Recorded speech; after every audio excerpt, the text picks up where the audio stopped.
All right, headed to California to go interview Ed Mylett. Early flight, quick day trip, and super excited because he's been one of the most inspirational guys I've listened to over the last year with his podcast and his Instagram and YouTube videos. He's speaking at Door to Door Con this year in January, so super excited to have him at our event and follow along for the journey. Let's go do this, dude.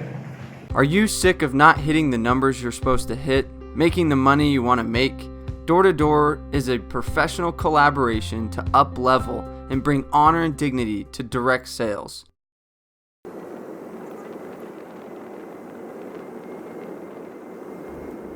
Got to Laguna. We're here. It's a beautiful neighborhood, by the way. The sucky part is you can't really see the view just because of all this fog. It's like middle of the day and they got fog down here. It's kind of weird, but I was hoping to get a nice little view. But got some questions built up. Read his book on the plane. Fired up. This is dope. Oh, wow. I love how he has dodgeballs and stuff just on his desk. No way, are you serious? Yeah, they're awesome. It says Max out on them? Yeah, we got you some custom Oh, balls. thank you so much. We were like, hey. That's wonderful. Thank you. If you're in Utah ever, dude, hit us up. We'll take you to I'm there quite a bit. Are you? Oh, I'm coming a year ago. Oh, yeah, I guess. Is that where the event is? Yeah, it's in Utah. Okay. We're here in Laguna. Made it.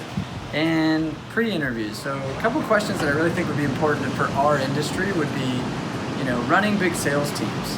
He was out there kind of network marketing, building these independent contractors that had to go out and get their own clients. They had to go recruit their own teams. And he was managing leaders on leaders on leaders. And so, one, how to recruit those teams and keep them motivated. And two, how to be a leader amongst leaders. And then three, really just that selling game. I think I'd be interested to hear his cold call and the grind of years on years of him just jamming late at night trying to get clients. And I think that a lot of people sometimes don't see that when they're talking to a high-level person like Ed, is they forget the 10, 20 years of just beating the pavement, building his client base, building his team, recruiting. And now it's paying off where he's living in a mansion on Laguna Beach and he drives nice cars and whatnot. But it's like, I think a lot of people try to fast forward the 10, 20 years of straight grind. So a lot of the questions are going to be more so about the grind than it is about his current status. It's funny in life too, your dream or the way you get wealthy, actually a lot of the wonderful things in your life, I say this all the time, don't usually show up looking the way you thought they'd look. Even who we marry, we're in love with our spouses, but they may not be the actual person we pictured when we were 11 years old or something, I always thought I was a blonde guy.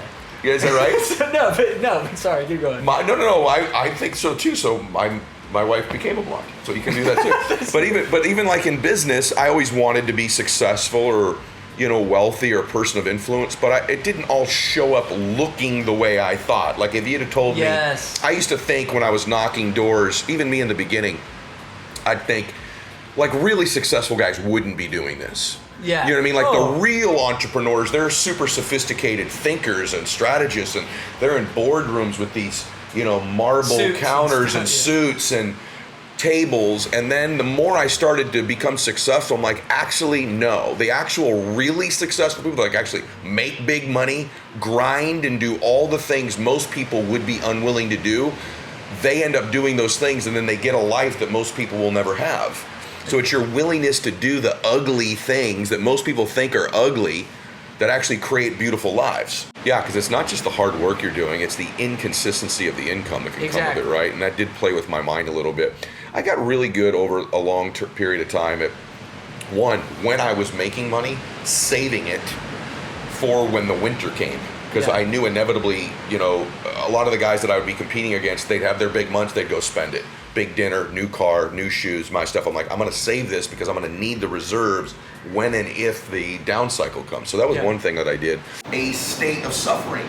Now, Goggins talks about enjoying the suffering and all that. I have a big thing where I talk about this. I negotiated the price I was willing to pay in advance. What most people are doing that are in any type of selling is as they're going, they're still negotiating the price. They're like, I don't know if it's worth it. Right? Is it worth it? I don't know if it's worth it. Oh my gosh, what I'm going through. Oh, my wife thinks this, my dad thinks that. And they're constantly, I don't know if it's worth it. Okay, it's worth it today. Oh, I don't know. And they're negotiating all the time. Do I want to keep going? I just got to a point where I'm like, I negotiated it. As long as it's legal, ethical, and moral, I'm paying the effing price until I win. And so when I was then in the suffering stage, I'm like, I already negotiated this in my mind. Yeah. Whereas most people on the bad days, the bad months, they spend half to 80% of the time in this internal dialogue with themselves. Like, I don't know if I'm cut out for it. Maybe I'm done. Maybe it was a fluke when I was doing good. Maybe I just gotten lucky. You know, maybe this isn't for me anymore. I don't know if I want to go through this. I'm a psycho competitor. And so I was competing so hard every month to get to the top of whatever board I was competing on that it was a distraction from my current crap. I was so caught up in competition. It's like, as long as I'm number one, yes, I'm okay, because Yeah. I'll probably make money. Isn't it bizarre? I just figure, like, if I just keep winning, eventually there'll be money. If I just keep competing, eventually there'll be money. Huge nugget. Yeah. What most people do that are in selling is they focus on the price they're paying. You know, the old thing, if you don't pay the price now, you'll pay it the rest of your life. Yeah. That's low-level stuff. You gotta ask yourself, forget price, what's it worth? Because when I was broke, and I was a broke guy, when I go into a store, I didn't buy what I wanted. I'd flip price tags over. What's it worth? What's it worth? What's it worth? What's it worth, right? And so now I'm a big guy, like, it's not what it's costing me, is it worth it? My kids, my family, my future, living like this is worth whatever the price is I'm about to go pay. Yeah. So negotiate it now. Love that. Yeah. The mistakes I made the biggest mistake I made was that I was telling you this off camera was there's no such thing as balance, particularly when you're a high achiever. At any given time, something's spiking. Yeah, because you get uber competitive on the laser focus to win. And I think this concept, this false premise that you have to have perfect balance creates guilt in performers. I know for a fact there's not perfect balance. There's been seasons of my life where certain things are spiking at a given time. Here's what I'd tell you that I didn't do a good job of, that I switched. I'm just present wherever I am. So when I was at work, I was at work. I wasn't, feeling guilt that I was away from my family or guilt about that. And when I was with my family, I wasn't focused on work. I finally found a way to put my phone away when I walked in the house. I had too many experiences where my kids would walk in the room and they're like, Dad, Dad, Dad, and I'm looking at my phone. Yeah. And what's that tell your child? Whatever in this little device is more important than them. So I started to negotiate little things, like little tip. I leave my phone in the car the first 30 minutes when I come home every day now, because I'm too tempted to touch it. So yeah, you've got first 30 minutes, Dad's home, what's going on, how was school, what's happening, fully engaged. And then I can go get my phone and I can kind of get back into a normal mode. So that was number one. Okay, so just finished the podcast, just packed up. Honestly, super cool dude. Like off camera, cooler than even on camera. And I think it was cool because we were able to get vulnerable and talk about faith and talk about success and like just some of the hardships. And a lot of people don't like to bring up like the challenge of balancing family and work and what it really takes to go be gritty. And I think that some of the advice he gave on just like how to be confident, how to balance your things, how to be passionate, the non-negotiable technique he talked about. He's like, look, I just negotiated everything prior and I knew what it was going to take to be successful and I just accepted that. So I love, dude, it was nuggets on nuggets. That's all I gotta say. Like nuggets on nuggets. Let's go. And there's a jet right there.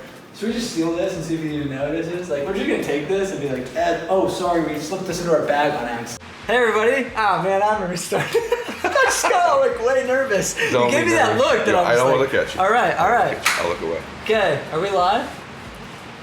I ended it. No! We're gonna have this 2-second live. That just made me so. That was the highlight of this whole thing. That was the best. I can't have you asking him how to say his last name. Oh my gosh, that was That's the best awesome. thing that I think has happened on a podcast. I'm like, oh, I just got really nervous, and then all of a sudden. They go dark. They're like, well, that's an interesting. I was excited for that one. That was a big letdown. That went over super well. Oh my goodness. If you like what you saw, there's plenty of more where that came from. Join the tribe and hit the button below. Subscribe today.